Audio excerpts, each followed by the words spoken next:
سلام الله عليكم ورحمة الله وبركاته. سو دوادا صاحبada إليس halkan waxaan idinkugu soo gudbinayaa insha Allah xigmada xulan oo xiiso badan.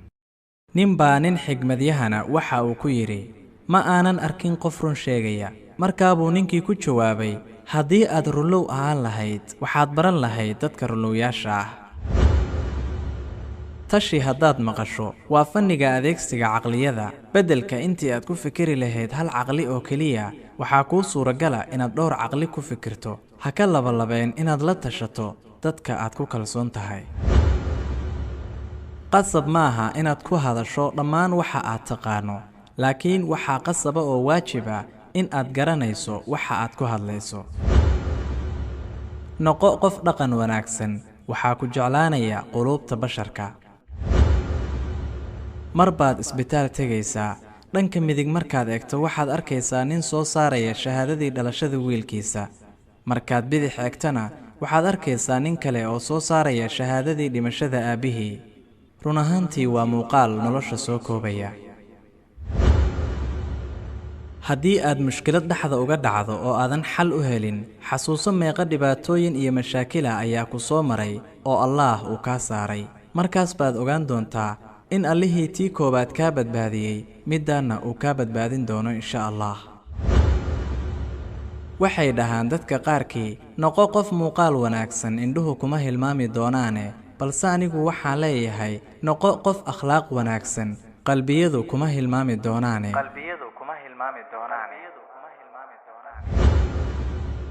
qiimahaaga yuusan kaa khasaarin hal eray oo aad tiri simbiriraxa yarna ha ku weynin ixtiraamkaaga oo idil. hamigaaga adduunyadana ha ka yeelin dadku inay ku jeclaadaan sababtoo ah qalbiyada dadku waa ay isbebedelaan. maanta ayay ku jeclaanayaan berrina waa ay ku nacayaan. farxaddu maahan riyo ama ismoodsiis ama arrin aan suuragal ahayn balse waa khayr malaysi iyo in Allah subxaanahu wa tacaala malaha loo wanaajiyo iyo sabar iyo dulqaad aan degdegsi lahayn.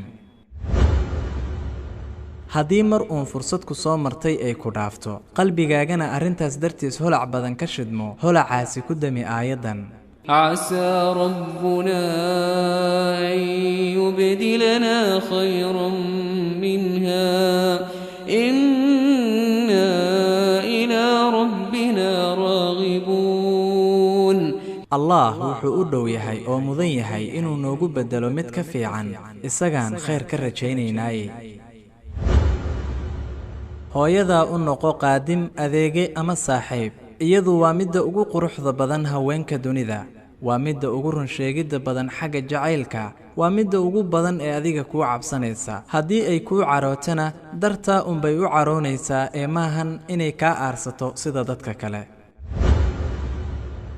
noqo qof sabar badan arrimuhu dhanka wanaagsan ayay dib isugu bedeli doonaan insha Allah. duruufta gaarka ah ee adiga ku haysata waa unku kaliga. usluubta iyo aadaabta aad dadka ula hadashana waa xaq ay dhammaantood leeyihiin. haddaba duruuftaada iyo dhibaatooyinkaaga gaarka ah ee nafsiyadeed ha ku dhex labin oo ha ku dhex darin la dhaqankaaga dadka kale. carabkaaga afka badan ha u adeegsan hooyada sababtoo ah iyadu waa midii ku bartay qaabkii aad u hadli lahayd. ma hadda ayaad marka carabkaaga afka badan ku taagaysaa. qof kastoo aamusan micnaheedu maahan inuu jawaabi karin. waxaa jira qof u aamusa si uusan dadka kale u dhaawicin. sidoo kale waxaa jira qof aamusan oo isagu xanuunsan markaasuu diidayaa in hadalkiisu xanuun kale u sii siyaadiyo. sidoo kale waxaa jira qof og inuusan hadal waxba ka faa'iideyn xitaa haddii uu hadlo. aan kuu sii raaciye sidoo kale waxaa jira qof aamusa xilliga uu xanaaqsan yahay si uusan qof kale u khasaarin yacni aanu hadal ka tegin. haddaba aamusnaantu marar badan ayay faa'iido leedahay. af daboolan waa dahab. ugu dambayn walaal waajib kuguma aha inaad qof waliba farxad geliso laakiin waxaa kugu waajiba inaadan qofna dhibin.